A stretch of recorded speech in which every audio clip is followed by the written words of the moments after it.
Hiko makena nakorakeno. Woi.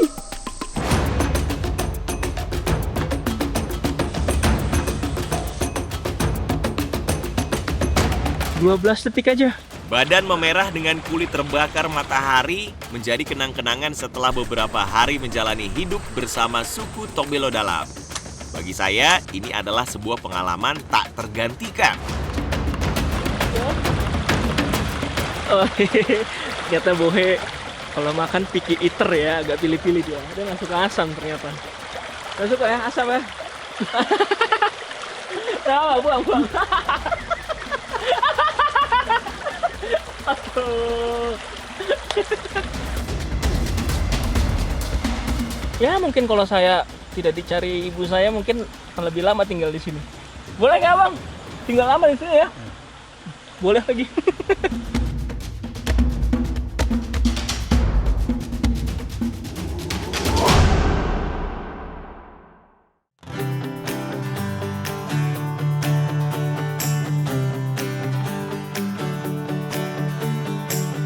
Beberapa hari tinggal bersama suku Tobelo Dalam membuat saya nyaris lupa bagaimana rasa makanan cepat saji. Di sini, makanan tidak datang instan, melainkan terhidang dari kerja keras dan pencarian. Jadi suku Tobelo Dalam ini juga dikenal sebagai penjaga hutan. Selain mereka memanfaatkan kekayaan alam yang ada di hutan ini, mereka juga biasa berkebun. Contohnya ada kelapa, ada singkong juga. Dan sekarang kami ingin ngambil singkong karena saya sudah lapar. Di mana ini singkongnya? Itu singkong. Ini ya? Iya. Selain memilih area dekat sungai, biasanya lahan yang subur jadi alasan suku nomaden ini memilih tempat tinggal baru. Jadi mereka ternyata sudah paham berkebun. Ini mereka tanam sendiri, lalu nanti kalau sudah bisa diambil, mereka ambil, kasih penuh ini untuk makan barang-barang di sana. Ini juga ada lagi contohnya. Jadi mereka juga ternyata menanam jagung di sini. Jadi kalau sudah siap panen, bisa untuk makan. Masih lama ini.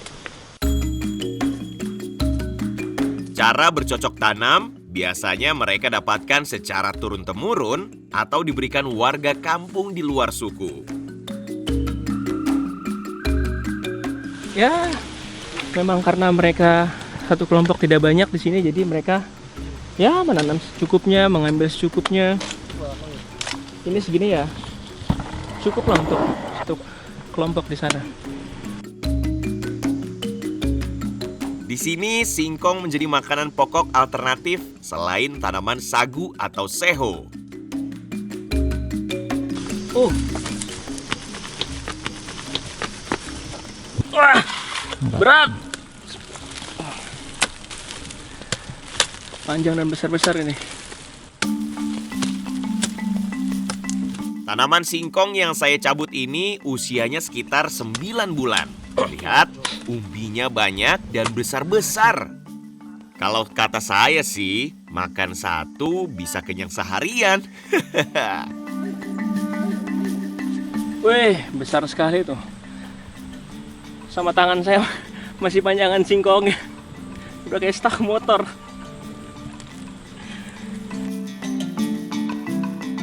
Hanya mencabut singkong dari satu pohon saja, wadah keranjang Saloy langsung penuh terisi.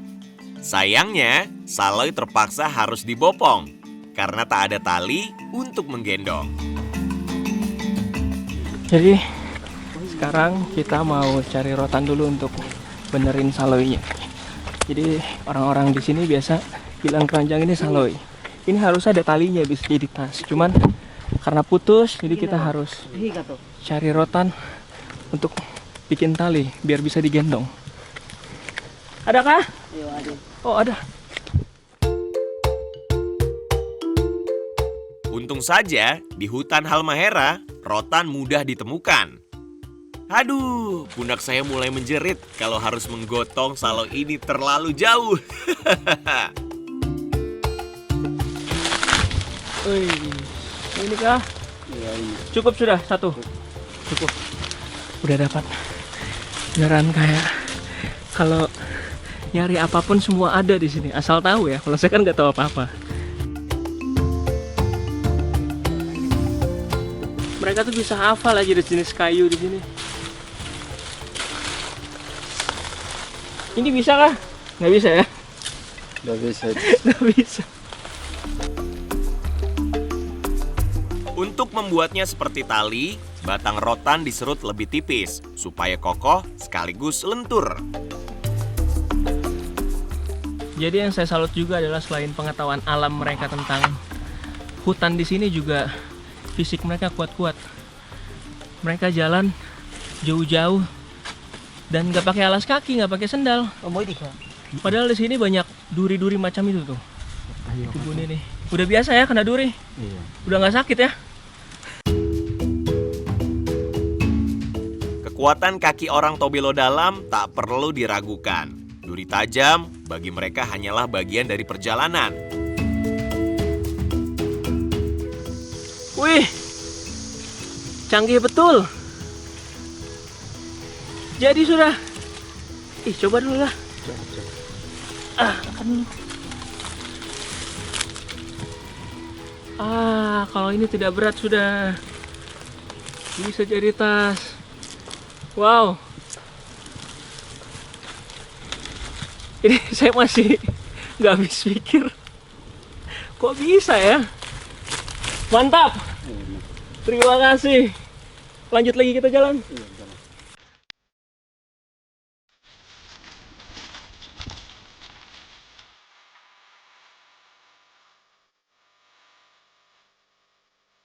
Ini sepertinya bukan arah pulang, tapi nggak tahu mau diajak mana.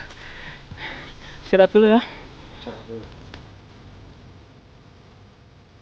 Usai memanen kasbi atau singkong, saya sempat bertanya-tanya, mau dibawa kemana lagi hari ini ya? Wiro dan Bowe, kawan baru saya, terlihat memantau sesuatu. Apa ini? Kang. Ini buahnya kah? Tokon. Totokono? Iya. Oh, jadi nih ternyata ada buah lagi di sini. Namanya buah totokono. Ini lagi ya? Iya. Bisa langsung dimakan? Roa. Ih, keras ya. Wah, saya baru pertama kali melihat buah yang satu ini. Penasaran seperti apa ya rasanya? Buah totokono ya? Iya, tokon. Mau coba kah? Coba dulu lah. Asam kah? Manis? Manis? Manis. Manis? Manis ya. Coba ya.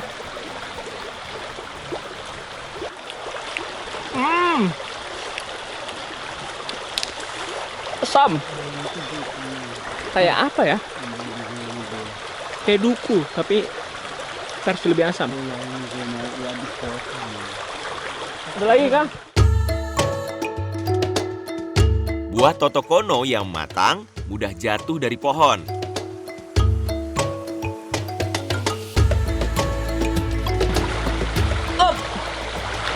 Besar-besar. Ini harusnya manis nih. Ini besar ya.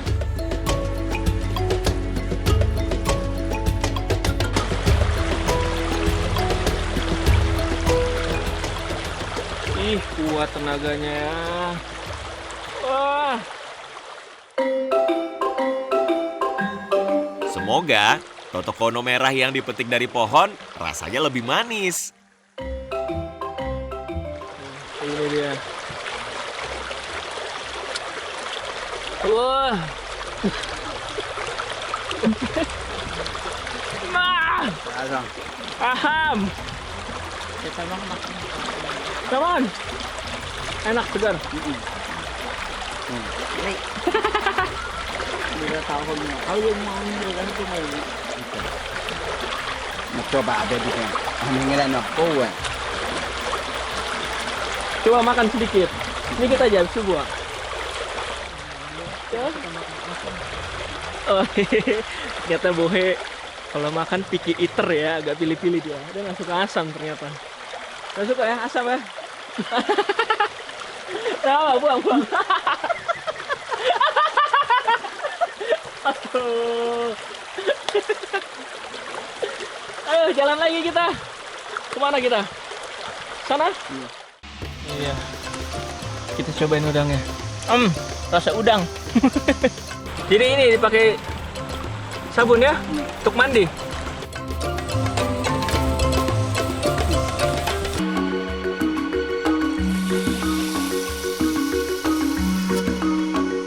Jadi sekarang kita sudah bikin api dan kita sudah dapat dua bahan olahan. Ada udang dan singkong. Jadi nanti kita akan rebus udangnya dan singkongnya akan dimasukin ke dalam bambu, baru dibakar dalam bambu. Memasak dengan bambu jadi cara masak andalan suku Tobelo Dalam. Praktis, terutama saat sedang berburu ke hutan. Singkong tidak semua kami olah. Sebagian akan kami bawa pulang untuk cadangan makanan untuk warga. Jadi di sini singkongnya itu nggak perlu dimasukin air lagi dalam bambunya. Jadi cara kerjanya ya sama seperti oven sebenarnya tidak perlu dimasukkan air. Jadi dipanggang aja. Nanti kita tinggal tunggu jadi. Sekarang kita masukkan udang dulu.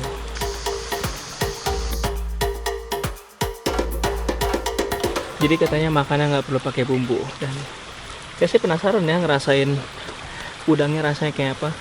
Beneran fresh dari sungai di suku Tobelo Dalam. Tidak perlu pakai bumbu katanya.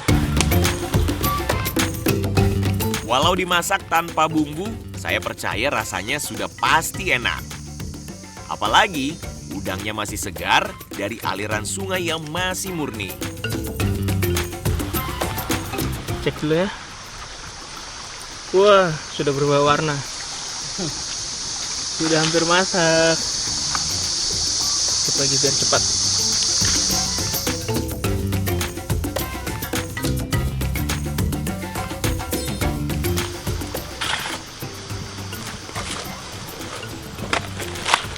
Wah, ini dia.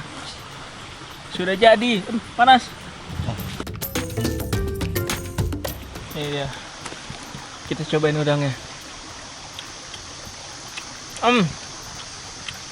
Rasa udang.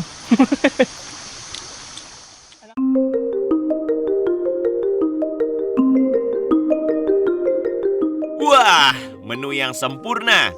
Nyaris gak ada lawan. Mantap! Saya sekarang ngerti sih kenapa suku Tobelo Dalam secara bertahun-tahun, berabad-abad, turun-temurun suka tinggal di hutan atau betahlah tinggal di hutan. Karena ya mereka mencari apa aja ada di sini. Mau udang tinggal ambil di sungai, ikan tinggal ambil di sungai, butuh karbo tinggal ambil singkong. Ya mungkin kalau saya tidak dicari ibu saya mungkin akan lebih lama tinggal di sini. Boleh nggak bang? Tinggal lama di sini ya? Boleh lagi. Nggak pulang-pulang saya.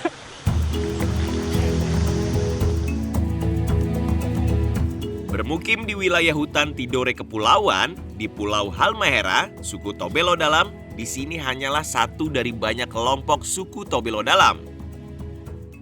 Ada yang belum tersentuh dunia luar dan menetap jauh dan tertutup di hutan yang lebih dalam. Hidup di dalam hutan, mereka terbiasa berkomunikasi dengan cara yang berbeda.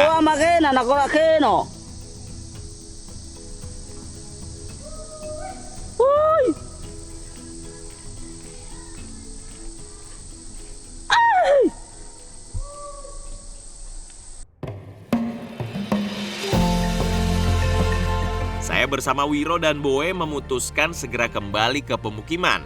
Bagi saya ini cukup melelahkan, tapi bagi mereka ini adalah aktivitas sehari-hari.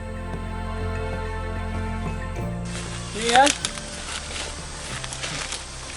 Nah, seperti yang saya bilang tadi, selain mereka memang punya fisik yang kuat, mereka punya kemampuan lain, itu ya manjat pohon kelapa ini yang super duper tinggi. Waduh, ada ini 20 meter. Bentar, saya mau hitung dulu ya. Saya pakai timer dulu berapa lama kamu naik. 1, 2, 3.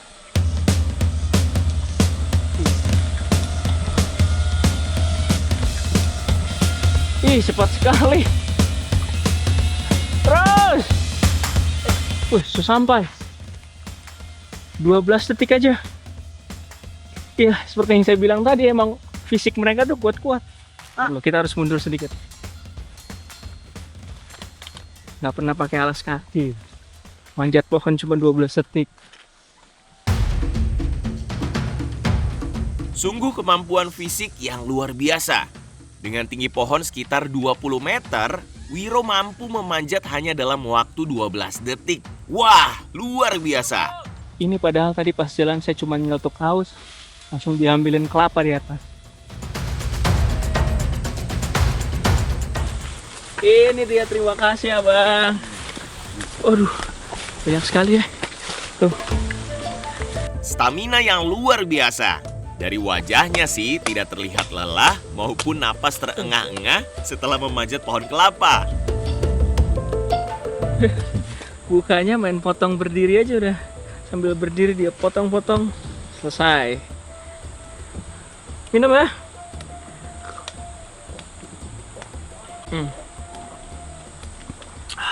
Beneran masih segar. Abang tak minum kah?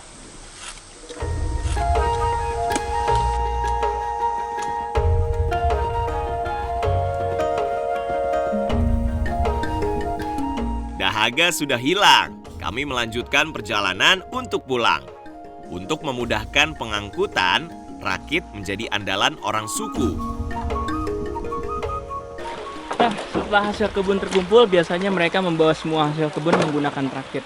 Jadi untuk mempermudah alat transportasi mereka ya pakai rakit ini.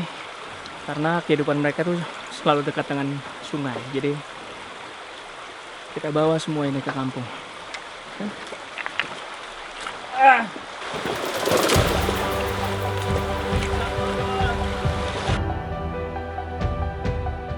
Bagi saya, rakit menjadi penyelamat setelah berkebun dan berburu sepanjang hari.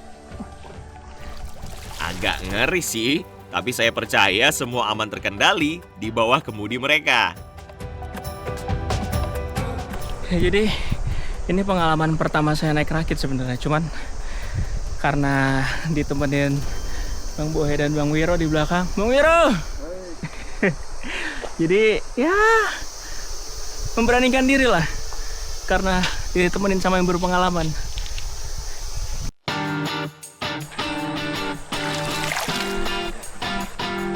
Badan memerah dengan kulit terbakar matahari menjadi kenang-kenangan setelah beberapa hari menjalani hidup bersama suku Tobelo Dalam. Bagi saya, ini adalah sebuah pengalaman tak tergantikan.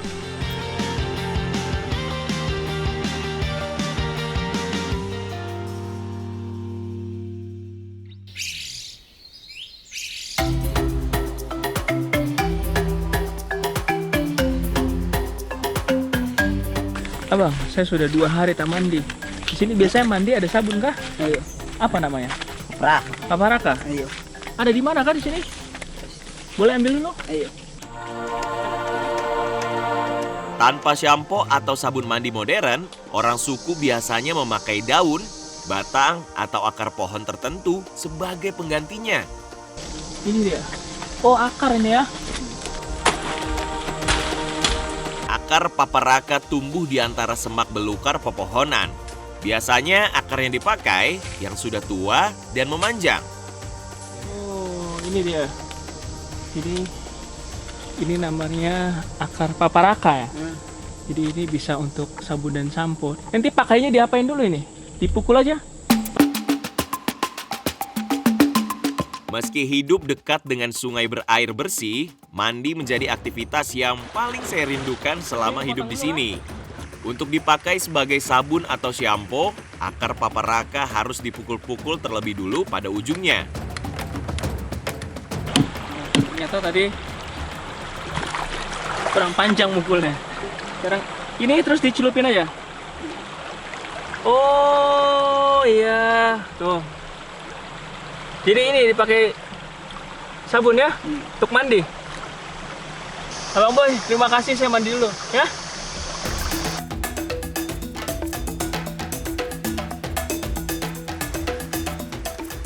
Meskipun nggak sebanyak sabun dan sampo pada umumnya, tapi ini busanya lumayan lah untuk mandi. Khasiat dari busa akar paprika langsung terasa di kulit saya. Tanpa busa berlebihan dan aroma seharum sabun, akar paprika membuat kulit saya lebih lembut. Apalagi beningnya air dari aliran sungai Bairorai terasa sangat menyegarkan. Setelah hampir 2 hari saya nggak mandi, akhirnya saya bisa merasakan juga air segar. Wah, ini biarpun dari akar pohon, tapi tidak ada bau. Baunya netral aja. Jadi bisa untuk sabun, bisa untuk sampo. Saya ingin menikmati air yang segar dulu. Air sungai. Ah.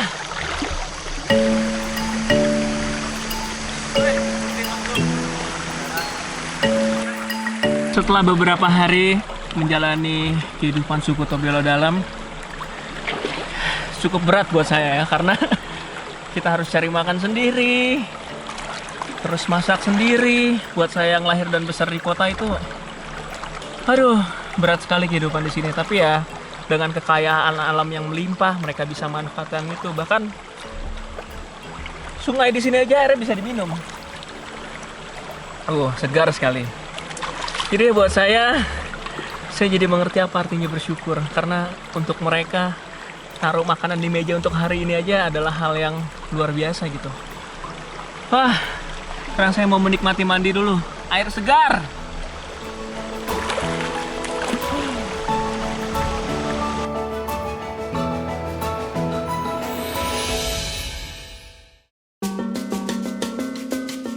Malam sudah hampir tiba, waktunya saya beristirahat setelah hari panjang melelahkan. Bagi suku Tobelo Dalam, kopi menjadi minuman istimewa. Mereka rela berjalan jauh berjam-jam menuju perkampungan di luar hutan demi mendapat beras, kopi, atau gula.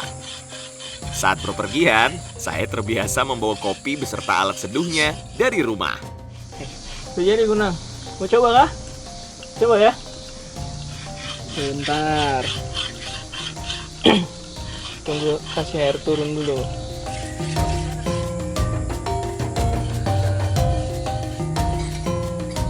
Coba ya. 1, 2, 3.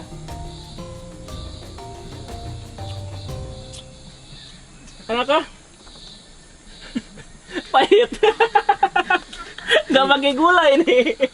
Mau pakai gula? Mau pakai gula tak? Coba dulu. Wih, suka ternyata. Jadi emang kalau saya ngopi tuh nggak suka pakai gula. Ternyata Kunang sukanya pakai gula ya. Pakai gula.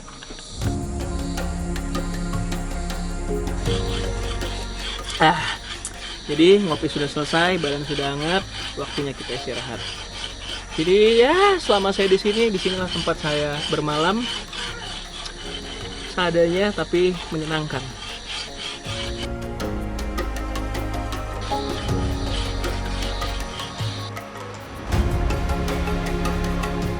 Saya tidur di sini ya, Kunan. Besok temanin lagi ya.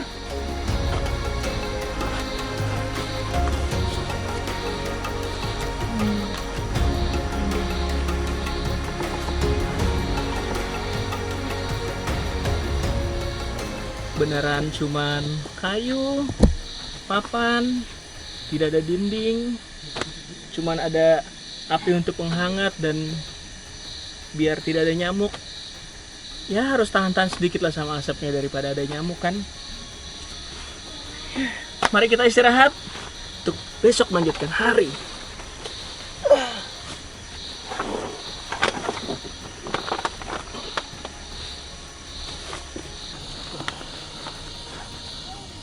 Saya hampir lupa pasang headlamp.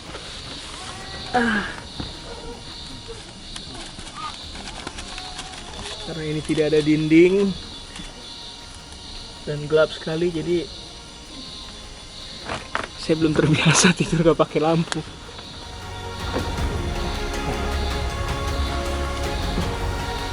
Malam sudah larut dan saya kembali beristirahat di rumah bivak suku Tobelo Dalam.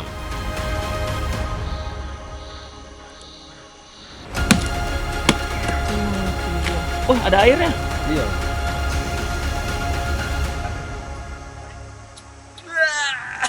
Ya pahit. Wah. Oh.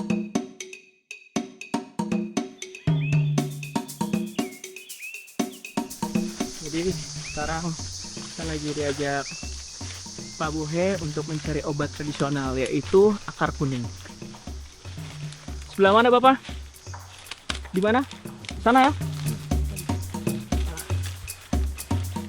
Suku Tobelo Dalam memiliki pengetahuan pengobatan dari alam. Mereka memanfaatkan daun, kayu, dan akar pohon sebagai rahasia herbal yang diwariskan turun-temurun. Ini nih. Oh, ini ya. Ini. Oh, ini. Iya. Akar kuning ya.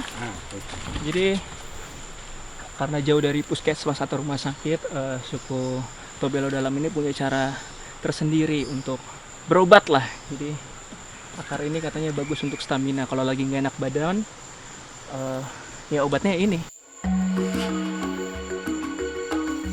Tidak sulit menemukan tanaman akar kuning di wilayah bermukim suku Tobelo Dalam. Tanaman ini tumbuh liar dan merambat di antara pohon-pohon besar sekitarnya. Ini dia akar kuning. Yang mana yang kuning? Bapak? Ini. Ah, ini. Iya. Tidak kuning warnanya. Oh. Dalamnya kuning. Iya kuning itu. Boleh coba dilihat kah? Ini. Oh, ini ya. Iya.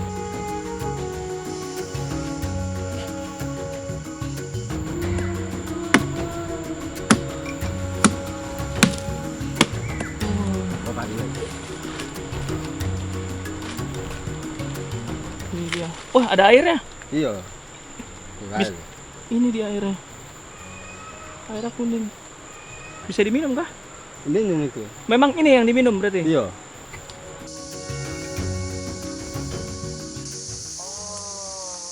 Saya boleh? Boleh coba? Iya. Cuma pahit itu. Pahit? Iya, pahit.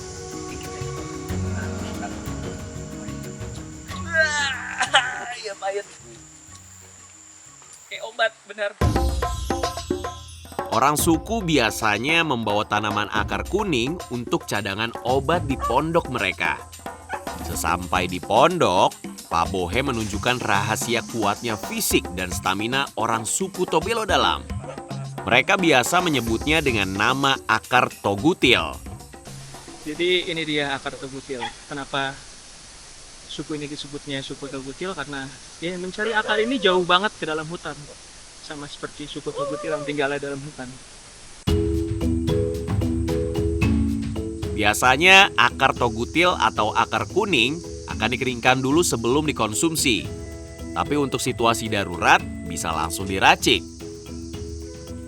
Cukup kupas dan buang kulit akarnya. Untuk bagian dalamnya bisa dipotong lalu direbus. Saya pikir direbusnya digabung, ternyata memang dipisah sendiri-sendiri. Iya, bisa.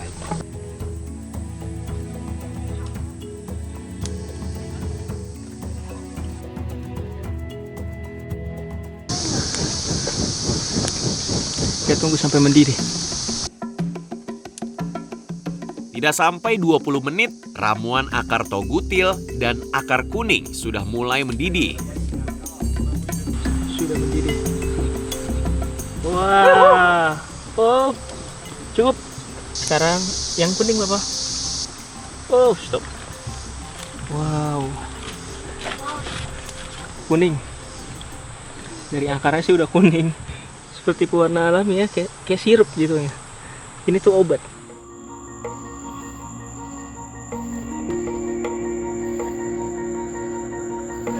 Menjalani aktivitas suku Tobelo Dalam memang membutuhkan tenaga yang ekstra. Dan sekarang saya sudah dibuatkan minuman untuk menambah stamina biar kuat dan tidak mudah sakit. Kita cobain dulu ya. Rasanya kayak air putih pada umumnya, cuman ada sedikit pahit sedikit. Ya memang untuk obat sih ya.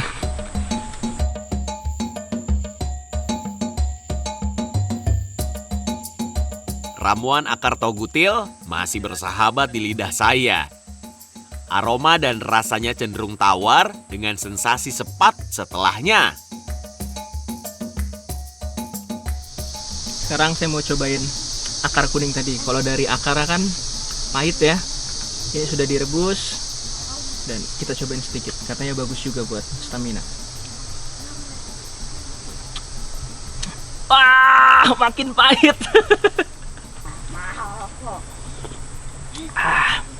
Jadi emang katanya efeknya itu tidak langsung terasa di badan. Harus dibawa istirahat dulu, dibawa tidur dulu. Besoknya ketika bangun baru kita semangat lagi.